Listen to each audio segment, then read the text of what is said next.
What's up, everybody? Happy Friday. Hope all you're having a great day so far. Um, Getting into this episode, I liked it because this whole episode centered around the Victoria JT drama. We didn't really see any other characters besides Kane and the ladies from yesterday's episode. So it was pretty cool that we got a whole day to dedicate to this. You know what I'm saying? So we could just focus on this. So I liked it. Um, I will say this, like I said yesterday, I felt like the domestic abuse storyline with JT and Victoria, I felt like it should have went on longer. You know what I'm saying? Like it should have had a slower build to it because it did go fast. Don't get me wrong, I'm all for quickening the pace. On certain things because I know some writers have a tendency to take like 8 months to tell a story, and that's one of the things I can't stand. But for this particular story, I think it should have slow burned it a little bit. Not 8 months or nothing like that, but I think it should have took a little longer. Um,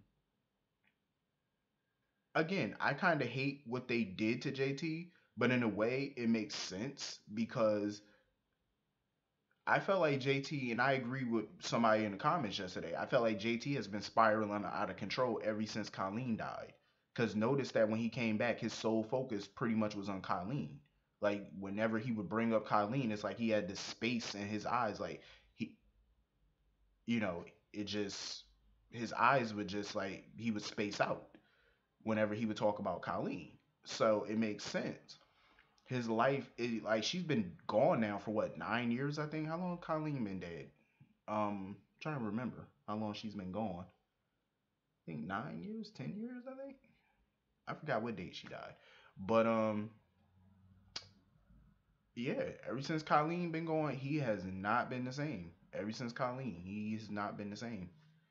Um, And I felt bad for him though. At one point when he first came back and he was talking about Colleen, I really felt bad for him.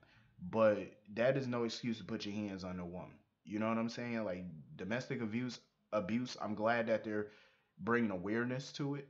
Um, because it is no joke. Like people literally lose their life behind domestic violence all the time. I hear about it. I read about it, and it's a hot mess. So in my opinion, Victoria, she got out of there immediately, before it got worse.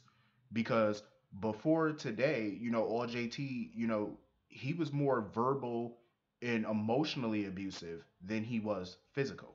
You know what I'm saying? Like he would the most physical he got with her was when he choked her. You know what I'm saying? That's the most physical he got with her. But like I said, abuse is abuse. You know what I'm saying? So it's good that she got out of there when she did. Because trust me, it could have got worse. Like he could have been punching her in her face, all of that. It could have definitely got worse. So, when Victoria today, when she made the comment that JT broke her, I didn't agree with that comment. 'Cause I'm like, he did not break you. Luckily for you, you know, luckily for Victoria, she got out before the worst could happen. You know what I'm saying? Because most women, even after he choke you and he's verbally abusive, it escalates to more. Meaning he can kick you, he can punch you in the face, grab you, pull you by your hair. He could do a whole lot worse. Because I've heard of worse and I've seen it. So it's like you got out in the beginning stages of it. You know what I'm saying? Before it progressed even worse, you got out. So he did not break you. You're still standing. The fact that she stood tall yesterday and told him to get the hell off her property, he didn't break you. Because if he broke you, then that means when he was telling you, oh, we should get back together, we should this, she would have caved in and did it. That's showing, that he still has that control over you. So no, he did not break you because you were smart enough to say fuck this and you walked away and told him to go kick rocks, deuces. Then he's sending her all these text messages telling her to answer the phone, don't ignore me. And Phyllis and all them are just sitting back reading all the texts. And Phyllis was like, Sharon was telling her not to, respond to the text. Of course, Phyllis sitting there telling her, no, bitch, tell him to go, stick that phone up his ass, basically. I loved it because, today it was so funny because Sharon, you know how you ever seen TV shows where people be contemplating doing something and then the little angel pop up on one shoulder and the little devil pop up on the other shoulder? Like the devil be trying to tell you to do something, then the angel be like, no, you should do the right thing. That's pretty much how it was today with Sharon and Phyllis. Sharon was the angel on her one of her shoulders. Phyllis was the angel on the other shoulder, telling her no, beat his ass, do this, do that. Sharon was like, no, just ignore it, just walk away from it. Just being all angelic and stuff. Like it was so hilarious. Like, and I'm glad Nikki was there to comfort her daughter and stuff like that. And Victoria even asked Nikki, like, why did she stay with Victor all these years? I will say this. I agree with Nikki. Her relationship with Victor is different than Victoria and JT. It is different. Because Victor never put his hands on Nikki. Was Victor at some point verbally abusive towards Nikki? Yes. Was he emotionally abusive towards Nikki? Yes. And like I said, abuse is abuse. And I'm not gonna say Victor was no angel, but he would never put his hands on Nikki the way Victoria, the way JT put his hands on Victoria. So that's why Nikki stayed with Victor. Because yes, he can be abusive at times, but he was never physically abusive. But like I said, abuse is abuse. You know what I'm saying? But Victor is a lesser of two evils than JT. And Victor really does love Nikki. You know what I'm saying? And he is softer towards Nikki than JT was towards Victoria. You know what I'm saying? And Nikki, I mean, the thing about Nikki is she's not a weak minded person. In some instances, Nikki could be weak when it comes to Victor, but she definitely don't put up with abuse. That's one thing Nikki don't do. You know what I'm saying? Nikki knows how to stand her ground with Victor. She's done it many of times where she put even Victor in his place. And her and Victor used to always shout at each other, get mad at each other. That's what they do. You know what I'm saying? That's marriage. You know what I'm saying? You get mad and you get tight, but it was nothing like how JT does Victoria. Basically in her eyes, in his eyes, Victoria couldn't do nothing right. You know what I'm saying? And it's not like that with Victor and Nikki. Victor don't feel like, oh, Nikki can't do anything right. That's not how he feel about Nikki. It's completely different. JT would just talk shit to Victoria over any little thing. And then he puts the blame on other people and never take ownership of his shit. You know what I'm saying? That's the classic sign of an abuser. They like to deflect. Oh no, this was your fault. This is all your fault. Like, that's classic sign. So I'm glad Nikki was there to comfort her daughter. And it was so funny because Phyllis was in the house with Sharon talking about it. She was like, damn, JT just turned out to be a total piece of trash. I said, right?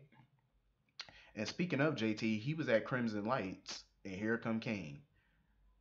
If I was like, Kane, sit your ass down somewhere. Kane sitting there trying to give him all this advice on my old fight for your relationship. Kane, I will give you a pass today because you don't know what's been going on with them.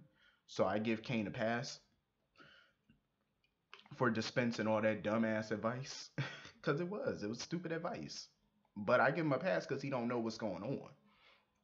JT's not forthcoming. All JT told him was, "Oh, I'm pretty sure soon you're gonna hear about me" or something like that. As soon as he said you're gonna hear about me, I said, "Yup, he about to go do some dumb shit." Sure enough, when Nikki told Victoria to go to bed or whatever, just go upstairs, sleep it off or whatever, and the rest of the ladies stayed downstairs and talked. Um, and while Victoria was in the bathroom washing her face, she looked up, and here go JT, appearing just like the Candyman. I said, "Here this fool go popping up behind her." She was wondering how the hell he got in, but he got in, I think, a window or a door above the garage or something like that. And he talking about something, you know how embarrassing it is to have to break into your own house. I said, first of all, bitch, it ain't your house. That's Victoria's house, not your house. Last time I remember, your name was not on no deed. Please sit your abusive ass, Ike Turner ass down. Fake ass Ike Turner. Sitting there talking about, oh, it's embarrassing. Well, then get the fuck out. You embarrassed yourself. Like he up in there trying to plead with her, reason with her. And mind you, when none of that worked, he kept begging and pleading for her to give him one more chance. And when none of that worked, like a typical abuser, he started up the abuse again when he didn't get his way. Typical signs of an abuser.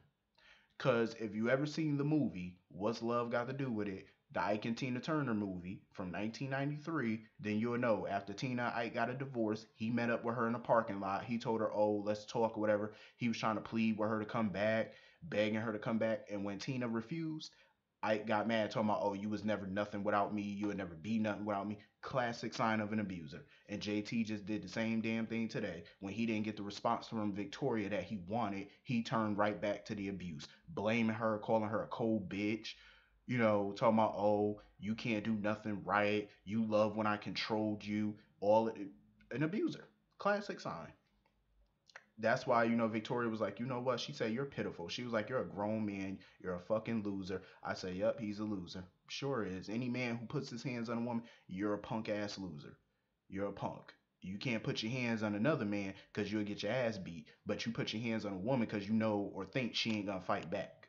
You know what I'm saying? That's why they do it. They go for a weaker person who they think is weaker. But you'll be surprised by a lot of these women out here because they'll fuck you up nowadays.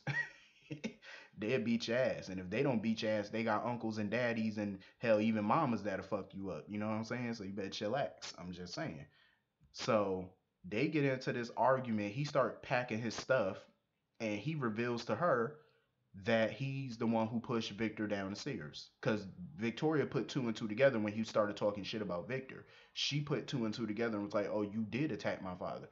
So she put it all together. And that, before that, Nikki and them had found out that JT was working for Paul and Christine. Nikki was pissed when she heard that. She was like, so the whole time he was trying to act loyal, pretend like he was loyal, but the whole time he was trying to bring our family down, bring Victor down. I said, yep, that's what he was doing. Um, so they get into it or whatever. She running to try to go call 911 or get out the door. He blocking her from trying to leave the room. And he pushed her, he slapped her. I was like, this motherfucker. He slapped her. So Nikki, Phyllis, and Sharon hear all the scuffling and stuff upstairs. They run upstairs into the bedroom. Nikki see him grabbing on Victoria and stuff by the dresser. Nikki took that fire poker and said, pow. She knocked his ass out. I said, that's what I'm talking about, Nikki. Nikki fucked him up. Nikki knocked his ass out. I said, that's what you supposed to do. You better defend your daughter. Nikki fucked him up. Nikki was like, get your damn hands off my daughter. I said, for real. I love this episode. I loved it. I think it was well written. It showed a classic sign of an abuser.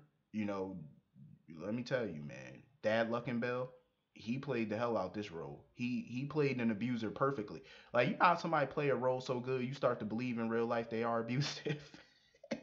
Like, that's how good he played it. He played it so great. And Amelia Hennell, she deserves an Emmy. I will say that she was gold in this storyline, like perfectly gold.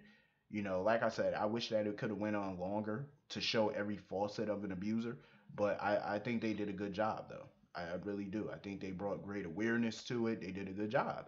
They hit all the right beats with it. I liked it. This was definitely a great episode. I can't wait for Monday's episode. Monday is gonna be off the hook. But hit the comment section. Let me know what y'all thought about today's episode, and I will see y'all all later. Have a good day. Peace.